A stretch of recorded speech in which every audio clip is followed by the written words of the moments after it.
Assalamualaikum warahmatullahi wabarakatuh. Alhamdulillahirabbil alamin. Wassalatu wassalamu ala Rasulillah wa ala alihi wa ashabihi ajma'in. Amma ba'd. Alhamdulillah, kita bersyukur kepada Allah Subhanahu wa taala yang telah memberikan nikmat kepada kita semua sehingga kita bisa bertemu kembali pada materi selanjutnya, yaitu tentang struktur teks berita.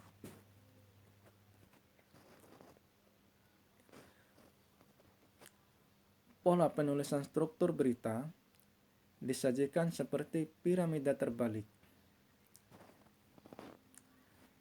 Piramida terbalik merupakan bentuk struktur penulisan yang sering digunakan sebagai acuan oleh para wartawan untuk menyusun sebuah teks berita. Nah, penggunaan metode piramida terbalik juga berkaitan dengan ruang halaman yang disediakan untuk memuat berita. Baik, perhatikan gambar piramida terbalik berikut. Nah, judul itu bukan termasuk struktur berita. Nah, judul berita. Bagian awal yang tidak masuk ke dalam ruang piramida adalah judul berita.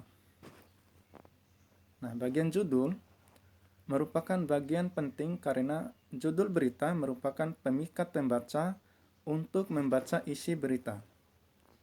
Nah, judul juga harus disajikan dengan singkat, padat, dan jelas. Nah, oleh karena itu, bagian ini haruslah dibuat semenarik mungkin dan memancing rasa penasaran pembaca.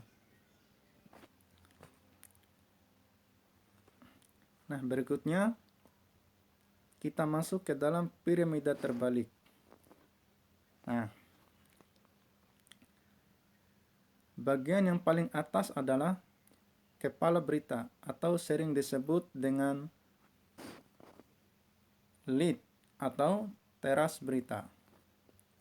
Nah, kepala berita menempati prioritas utama karena memuat informasi yang sangat penting. Nah, pada kepala berita memuat informasi utama dengan memuat beberapa unsur adik simba yang merupakan kata tanya yang termuat dalam bagian awal pemberitaan. Nah, unsur berita yang biasanya termuat pada bagian kepala berita adalah apa, di mana, kapan, siapa. Nah, sedangkan unsur lainnya ditempatkan di bagian selanjutnya. Nah, berikutnya adalah bagian tubuh berita atau body. Bagian tubuh berita umumnya merupakan penjabaran dari gagasan berita yang dipaparkan dalam bagian kepala berita. Penjabaran itu bisa merupakan jawaban atas pertanyaan mengapa, bagaimana, serta alasan atau latar belakang peristiwa itu terjadi dan proses terjadinya peristiwa tersebut. Ya, bagian yang terakhir atau penutup adalah ekor berita. Mencantumkan berbagai data atau informasi yang kurang penting. Misalnya, dalam berita tentang sebuah kecelakaan lalu lintas. Bagian ini memuat daftar nama orang-orang yang mengalami kecelakaan atau hal-hal lainnya. Umumnya, ekor berita merupakan bagian yang tidak memiliki kaitan secara langsung dengan judul berita.